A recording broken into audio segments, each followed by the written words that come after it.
Hello children, आज हम कथा मंजूषा से पाठ 2 सच्चा शिष्य पढ़ेंगे।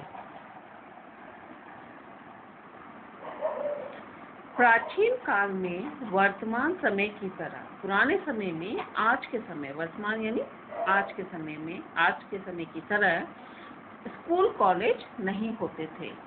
शिक्षा प्राप्त करने के लिए गुरु के आश्रम में जाकर रहना पड़ता था। प्राचीन समय में, पुराने समय में आजकल की तरह स्कूल कॉलेज तो होते नहीं थे, इसलिए शिष्यों को शिक्षा ग्रहण करने के लिए गुरु के पास आश्रम में, उनके जो आश्रम होते थे उसी में जाकर रहना पड़ता था। उनके साथ आश्रम में रहने के लिए कोई शुल्क नहीं देना पड़ता था, उनसे कोई भी शुल्क फीस नहीं ली जाती थी। शिक्षा पूरी होने पर गुरु दक्षिणा देनी होती थी। जब वो अपनी पूरी शिक्षा ग्रहण कर लेते थे और जब जाने का वक्त आता था तो उससे पहले वो अपनी ओर से जो भी गुरु दक्षिणा अपने गुरु को देना चाहें वो दिया करते थे। छात्र आश्रम में रहते हुए लकड़ियां काट कर लाते, वो गुरु के साथ उनके आश्रम में रहते थे। शिक्षा जहाँ ग्रहण करते थे उसके साथ साथ अन्य कार्य भी वो किया करते थे, जैसे अन्य दैनिक कार्य जो होते थे, लकड़ियां काट के लाना, कंदमूल लाना।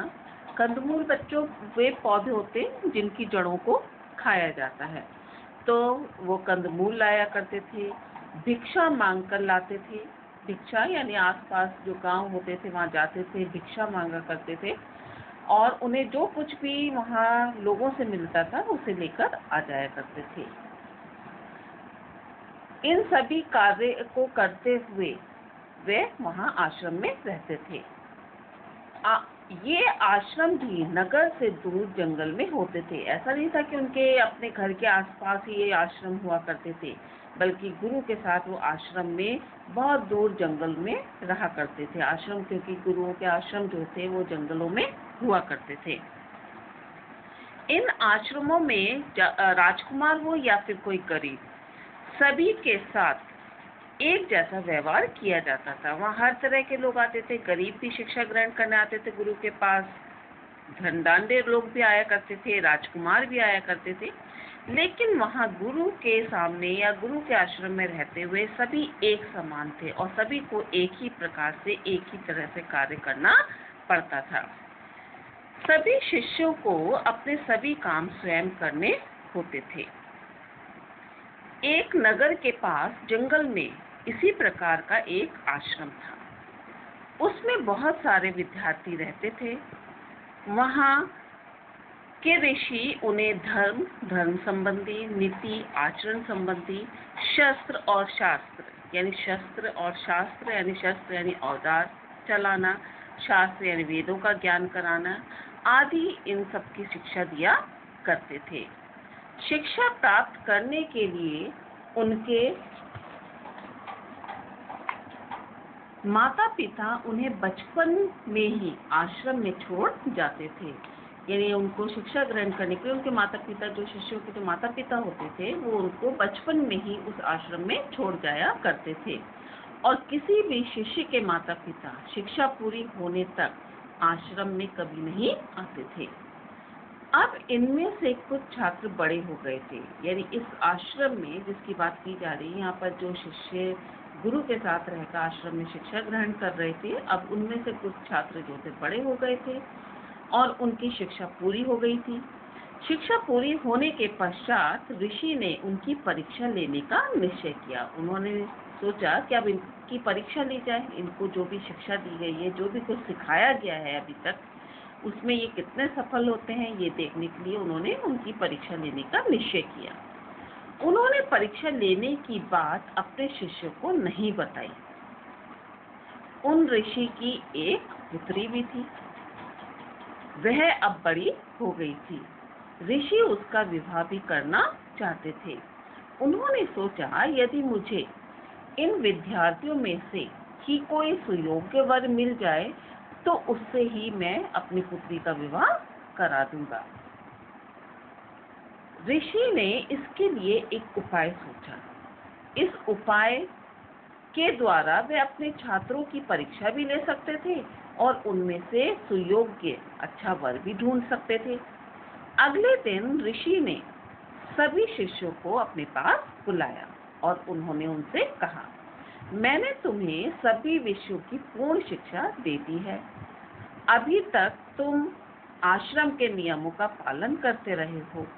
अब तुम्हें सांसारिक जीवन में प्रवेश करना है। उन्होंने उन्हें समझाते हुए कहा कि मैंने तुम्हें सभी विषयों में पूर्ण शिक्षा दे दी है। तुम अभी तक तो आश्रम में रहते थे, यहाँ के नियमों का पालन करते थे, लेकिन अब तुम्हें इस आश्रम को छोड़कर सांसारिक जीवन बिताना है, सांसारिक जीवन में प्रवेश करना है, क्योंकि अब तुम बड़े हो गए हो, शिक्षित भी हो गए हो। सांसारिक जीवन व्यतीत करते हुए तुम्हें जीवन में आने वाली अच्छी और बुरी सभी बातें देखनी और समझनी होगी। उन्होंने बताया कि अब तुम जब संसार में जाओगे तो वहां तुम्हें स्वयं ही ये पता लगाना होगा कि कौन सी बात अच्छी है और कौन सी बात बुरी। ये तुम्हें स्वयं देखना और समझना होगा। अपनी बुद्धि का प्रयोग करके तुम्हें स्वयं ही अब निर्णय लेना होगा, क्योंकि अब वहां तो गुरु होंगे नहीं उनके साथ। अब उनको अपने आप ही इन सब बातों का निर्णय लेना होगा कि कौन सा काम उचित है और कौन सा काम अनुचित, यानी कौन सा काम सही है और कौन सा गलत, किस बात में तुम्हारा और समाज का हित है और किस बात में अहित है। इन सब बातों का ज्ञान अब तुम्हें ही करना होगा। ऋषि ने शिष्यों को बहुत अच्छी तरह से समझाया। इसके पश्चात उन्होंने सभी शिष्यों को आश्रम के बगीचे में इकट्ठा किया और कहा, अब मैं तुमसे अपनी एक महत्वपूर्ण बात कहना चाहता हूँ। तुम्हें पता है कि मेरी एक ही कन्या है। वह सुशील ने नम्र स्वभाव की है, गुणी है और सुंदर भी है। अब वह विवाह योग्य भी हो गई है। मैं चाहता हूँ कि तुम में से किसी योग्य वर के साथ उसका विवाह कर दूं। मुझे तुम में से उसका चुनाव करना है। मैं चाहता हूँ कि तुम सभी उसके लिए अच्छे अच्छे कपड़े और गहने लाओ। उन्होंने शिष्यों से कहा कि अब मैं ये चाहता हूँ कि तुम उसके लिए अच्छे अच्छे गहने और वस्त्र लेकर आओ, क्योंकि तुम ही में से मुझे कोई सुयोग्य वर उसके लिए ढूंढना है। ये कपड़े और गहने तुम्हें अपने घर से लाने होंगे तथा अपने माता पिता की नजरों से बचाकर लाने हैं। तुम्हें ये कपड़े और गहने लाते हुए कोई ना देखे, इस बात का जरूर ध्यान रखना। उन्होंने उनको अच्छे से समझाया कि तुम जो ये कपड़े और गहने लाओगे वो अपने घर से लाओगे, लेकिन अपने माता पिता की नजरों से बचाकर। और ये भी ध्यान रखना कि कपड़े और गहने जब तुम लाओ तो कोई भी उसे ना देख सके कि तुम क्या ये इस प्रकार से कपड़े और गहने ला रहे हो। यदि किसी ने तुम्हें गहने और कपड़े लाते देख लिया तो उन वस्तुओं को मैं स्वीकार नहीं करूंगा और सबसे अच्छे कपड़े और गहने लाने वाले में से ही मैं चुनाव करूंगा, तभी विवाह का निर्णय होगा। ऋषि ने बड़े ही अच्छे ढंग से अपने शिष्यों को ये बात बोली और समझाया। ऋषि की कन्या बहुत गुणी थी। जो उससे मिलता उसके गुणों से इतना प्रभावित होता कि उसकी प्रशंसा किए बिना नहीं रहता था। इसलिए ऋषि की बात सुनकर सभी शिष्य जो थे अपने अपने घर की ओर चल गए, इस उम्मीद से कि वो अच्छे से अच्छे कपड़े और गहने ला सके। कुछ ही दिनों बाद सभी शिष्य जो थे अपने अपने घरों से गहने और कपड़े चुराकर लाने लगे और वे ऋषि को विश्वास दिलाते इस बात का कि उन वस्तुओं पर किसी की नजर नहीं पड़ी है। यानी वे जब लाकर ऋषि को देते वस्त्र, वो कपड़े और गहने, तो साथ ही साथ उन्हें ये विश्वास भी दिला देते कि वो अपने माता पिता से बचाकर, नजरों से बचाकर इन्हें लाए हैं और उन्हें इस प्रकार से लाते हुए किसी ने नहीं देखा है। ऋषि सभी की वस्तुएं उनके नाम लिखकर अलग अलग रखते जाते थे। एक शिष्य सबसे अंत में आया और खाली हाथ आया। ऋषि ने सभी शिष्यों को अब बुलाया, उनकी एक सभा बुलाई। उन्होंने सभी शिष्यों द्वारा लाए गए कपड़े और गहने भी वहां रख लिए। उन्होंने खाली हाथ लौटे जो शिष्य था उसको बुलाया और पूछा, तुम खाली हाथ क्यों लौटे हो? क्या तुम्हें कुछ भी लाने का मौका नहीं मिला? शिष्य जो था उसने उत्तर दिया, गुरुदेव, आपने सिखाया था कि ईश्वर सब जगह है। वे पेड़, जल, पर्वत, वायु, फूल आदि सभी जगह व्याप्त है, यानी सभी जगह उपस्थित है।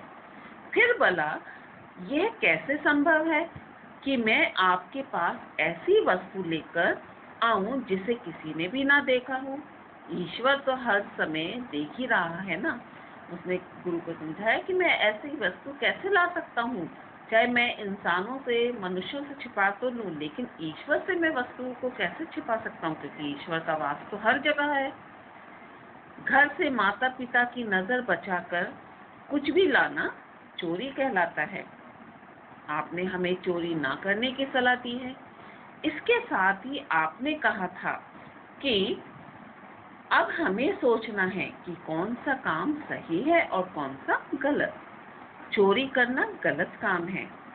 जो काम गलत हो उसके लिए गुरु की आज्ञा ना मानने का अपराध क्षमा हो जाता है। यानी जो काम गलत है और उसके लिए अगर गुरु भी कहे तो उनकी आज्ञा को ना मानना ये तो क्षमा योग्य है। इसलिए मैं खाली हाथ ही लौट आया। उसने अपना स्पष्टीकरण दिया और ऋषि को बताया। ऋषि अपने इस शिष्य की बात को सुनकर बहुत प्रसन्न हुए। उन्होंने अपने अन्य शिष्यों से कहा, मैंने तुम्हारी परीक्षा भी ली थी और अपनी कन्या के लिए योग्य वर भी चुन लिया। इसने जो कुछ भी कहा है वह तुम समझ ही गए होगे। उन्होंने अन्य शिष्यों से कहा, उस शिष्य के विषय में जो कि खाली हाथ आया था। इसके पश्चात उन्होंने सभी के कपड़े, गहने, दूसरे जितने भी लेके आए थे गहने कपड़े, उनको लौटाते हुए कहा, अपने अपने गहने कपड़े अब तुम वापस ले जाओ। मुझे इनमें से किसी की भी वस्तु की आवश्यकता नहीं है। मैं तो तुम सबकी परीक्षा लेना चाहता था कि मेरी दी हुई शिक्षा का तुम कहाँ तक जीवन में प्रयोग करते हो। अब तुम इसे मेरी अंतिम सीख समझना। जीवन में कभी भी सोचे विचारे बिना काम मत करना। उन्होंने उनको कहा कि अब तुम जाओगे यहाँ से, लेकिन जाने से पहले मेरी ये शिक्षा अवश्य ध्यान रखना कि जीवन में कभी भी कोई भी काम करो तो वह काम सोचे विचारे बिना मत करना। सही और गलत का भेद को समझकर ही काम करना। यानी कोई भी काम करने से पहले ये अवश्य सोचना कि ये कार्य सही है या फिर गलत। तो इस प्रकार से बच्चों हमें इस कहानी के माध्यम से ये शिक्षा मिलती है कि हम कोई भी कार्य यदि करते हैं तो हमें हर कार्य को करने से पहले सोच विचार करना चाहिए। ये देखना चाहिए कि जो भी कार्य हम करने जा रहे हैं वह हमारे लिए या दूसरों के लिए सही है या फिर गलत, और उसी के आधार पर हमें अपने कार्यों का चुनाव करना चाहिए। इसके पश्चात बच्चों लास्ट पेज पर आपको पीछे पेज नंबर 61 पर इस पाठ से संबंधित प्रश्न दिए गए हैं। इनको डिस्कस करते हैं। पहला प्रश्न है, प्राचीन काल में छात्र शिक्षा प्राप्त करने कहाँ जाते थे और क्यों? प्राचीन काल में छात्र शिक्षा प्राप्त करने के लिए गुरु के आश्रम में जाकर रहते थे और शिक्षा प्राप्त करते थे, क्योंकि उस समय वर्तमान समय की तरह स्कूल कॉलेज नहीं होते थे। दूसरा प्रश्न है, आश्रम में ऋषि किस प्रकार की शिक्षा दिया करते थे? आश्रम में ऋषि शिष्यों को धर्म, नीति, शस्त्र, शास्त्र आदि की शिक्षा दिया करते थे। फिर है प्रश्न नंबर 3, ऋषि ने शिष्यों से क्या कहा?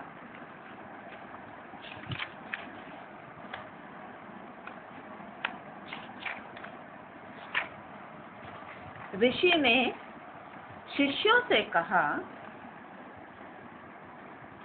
मैंने तुम्हें सभी विषयों की पूर्ण शिक्षा दे दी है। अब तुम्हें सांसारिक जीवन में प्रवेश करना है। सांसारिक जीवन व्यतीत करते हुए तुम्हें जीवन में आने वाली अच्छी और बुरी सभी बातें देखनी और समझनी होगी। अपनी बुद्धि का प्रयोग करके तुम्हें स्वयं निर्णय लेना होगा कि कौन सा काम उचित है और कौन सा काम अनुचित। नेक्स्ट प्रश्न है क्वेश्चन नंबर 4। एक शिष्य खाली हाथ क्यों आया? जब ऋषि ने अपने शिष्यों से कहा कि तुम्हें अपने घर से तथा अपने माता पिता की नजरों से बचाकर कपड़े और गहने लाने हैं, तो एक शिष्य खाली हाथ लौट आया और उसने उसका यह कारण बताया कि गुरुदेव, आपने सिखाया था कि ईश्वर सब जगह है, तो आपके पास ऐसी वस्तु मैं कैसे लाता जिसे किसी ने ना देखा हो? क्योंकि ईश्वर का वास तो सभी तरफ है, ईश्वर हर जगह उपस्थित है। क्योंकि यदि मैं चोरी करता तो उसे ईश्वर देख लेता, जो एक गलत कार्य भी है। नेक्स्ट एंड लास्ट, ऋषि अपने शिष्यों को क्या शिक्षा देना चाहते थे? ऋषि अपने शिष्यों को यह शिक्षा देना चाहते थे कि जीवन में कभी भी सोचे विचारे बिना कोई काम नहीं करना चाहिए। सही और गलत के भेद को समझकर ही काम करना चाहिए। तो इन 5 प्रश्नों के उत्तर बच्चों आप कथा मंजूषा की कॉपी में करेंगे, और कथा मंजूषा का काम आपको पता ही है कि हिंदी लैंग्वेज की कॉपी में, हिंदी व्याकरण की ही कॉपी में करना है। Thank you children.